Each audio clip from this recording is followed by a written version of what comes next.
Bonjour humains. Aujourd'hui, on va vous parler de voyage dans le temps.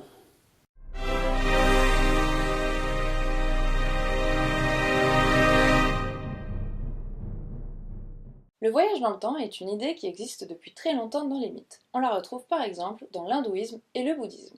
Mais celui qui a popularisé cette idée, c'est Charles Dickens avec son conte de Noël. Ce n'est pas le plus connu en France, mais dans le monde anglo-saxon, ça fait autant partie de Noël que le sapin et les cadeaux.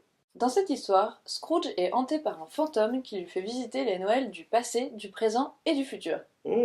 Perso, j'ai connu cette histoire dans le Noël de Mickey. Super. C'est la science-fiction qui va populariser le concept. Qui en a parlé en premier? C'est un vrai débat dans lequel on va pas se lancer. En 1895 paraît La machine à explorer le temps de H.G. Wells, qui développe l'idée d'un voyage fait à partir d'un élément mécanique. Dans cette histoire, un explorateur de l'époque victorienne voyage dans un futur très lointain où les descendants de la race humaine vivent en deux groupes séparés. D'ailleurs, c'était pas H.G. Wells, le voyageur dans le temps qui apparaissait dans Lewis et Clark? En effet, je te remercie de m'avoir coupé pour cette référence de qualité. Le voyage dans le temps est un thème utilisé dans beaucoup d'œuvres de science-fiction. On peut citer par exemple Doctor Who, Harry Potter, Terminator, La planète des singes, Lost, Les 4 Fantastiques, Outlander, Star Trek. Ceci est un message du futur. Arrête tout de suite avec cette liste bien trop longue, t'es en train de saouler tout le monde. Bref, il existe un nombre incalculable d'œuvres qui utilisent le voyage dans le temps. Mais est-ce que vous saviez qu'on peut les classifier par type de voyage dans le temps? On distingue plusieurs grands concepts de voyage dans le temps. Commençons par parler de la fixed timeline, qu'on pourrait traduire par chronologie fixe. Dans ce cas, si vous voyagez dans le passé, quelles que soient vos actions, le futur ne peut pas être modifié. La timeline se corrigera d'elle-même. Admettons que vous quittiez 2019 à bord de votre machine à voyager dans le temps. Vous choisissez d'aller en 1889 dans l'Empire austro-hongrois pour vous débarrasser de Hitler étant bébé. Du coup, vous tuez un bébé. Super, bravo. Ok, c'est Hitler, mais quand même. Comme vous n'êtes pas non plus un monstre complet, vous remplacez le bébé par un bébé orphelin. Eh bien celui-ci grandira pour devenir Hitler quand même. Votre intervention n'a rien changé. Vous avez tué un bébé pour rien, quoi. Bravo, hein. C'est par exemple le cas dans Harry Potter et le prisonnier d'Azkaban, où Harry vient se sauver lui-même grâce à un expecto patronum surpuissant. Continuons avec la dynamic timeline ou chronologie dynamique. Dans ce cas, vos actions dans le passé ont un impact sur le présent. Imaginons que vous remontiez le temps jusqu'en 1912 pour empêcher le Titanic de couler, en prévenant le capitaine que son itinéraire regorge d'icebergs. Le paquebot arrive tranquillement à New York, c'est super cool, tout le monde est content et surtout personne n'est mort. Par contre, quand vous revenez dans le présent, tout le monde a oublié ce bateau qui n'est pas resté dans l'histoire car il n'a pas coulé. Mais il est possible que le monde que vous retrouviez soit très différent, notamment à cause de la descendance des passagers qui ont survécu grâce à vous alors qu'ils devaient mourir. On ne peut que spéculer, mais le Titanic transportait des passagers influents, comme par exemple l'inventeur et homme d'affaires richissime John Jacob Astor. Le monde aurait pu être très différent s'il n'était pas mort en 1912. Et puis, sans ce naufrage, le film qui a révélé DiCaprio en 97 n'aurait jamais vu le jour. Et si ça se trouve, aujourd'hui il serait connu uniquement pour son rôle dans Roméo plus Juliette. Chaud quand même.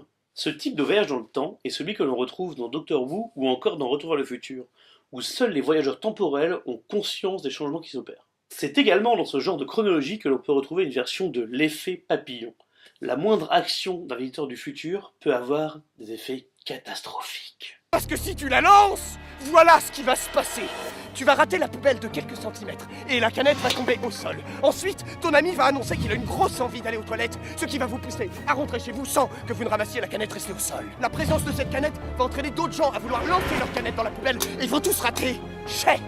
Et plus le tas de canettes va grandir, moins les gens feront attention à mettre leurs détritus dans la poubelle, ce qui aura pour conséquence de créer le plus grand tas de détritus du monde. En remontant le temps, vous pouvez ramener des microbes anodins à votre époque, mais dangereux, dans le passé.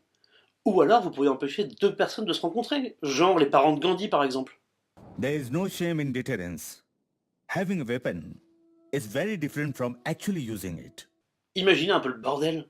Mais attention, une chronologie dynamique peut venir foutre un énorme merdier et créer un paradoxe. L'exemple le plus courant est ce qu'on appelle le paradoxe du grand-père. Donc si jamais vous retournez dans le passé pour tuer votre grand-père, bah du coup vous n'êtes jamais venu au monde, donc vous ne pouvez pas retourner dans le passé pour tuer votre grand-père.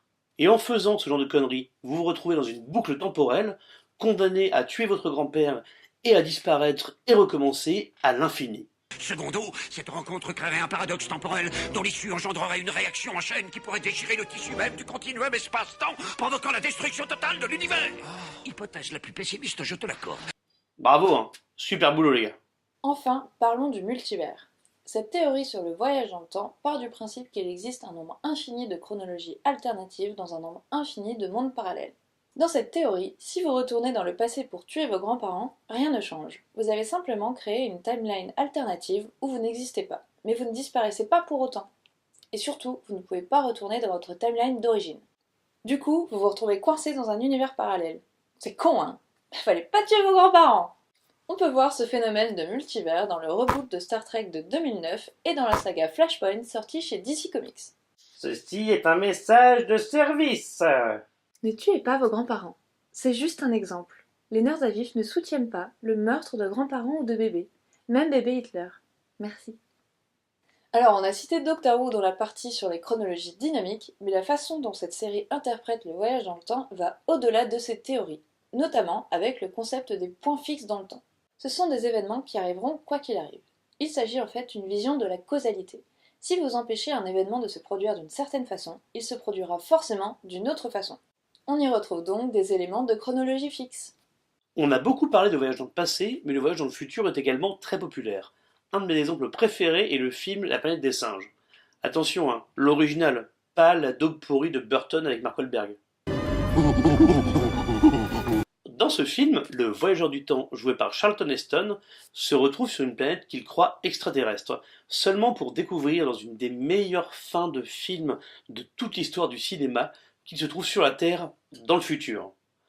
On dirait bien, attention spoiler, mais le film date quand même de 1968.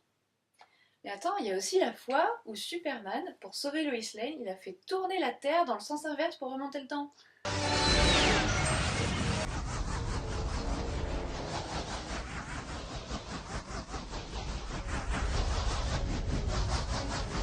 Ah oui, non mais ça, on n'en parle pas. Et voilà, c'était notre petit tour d'horizon sur le voyage dans le temps. C'est un sujet plutôt complexe, donc on n'a certainement pas eu le temps de parler de tout.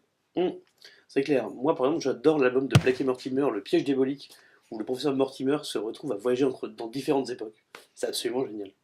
Moi, je pourrais vous parler pendant des heures de Flashpoint, l'event dont on a parlé tout à l'heure, où Flash voyage dans le temps et modifie toute la timeline de DC Comics, qui a lancé mon amour pour les comics. C'est super, faut que je lise ce truc-là un jour. Et vous alors, dites-nous en commentaire quelles sont vos œuvres de voyage dans le temps préférées. Allez, salut les nerds!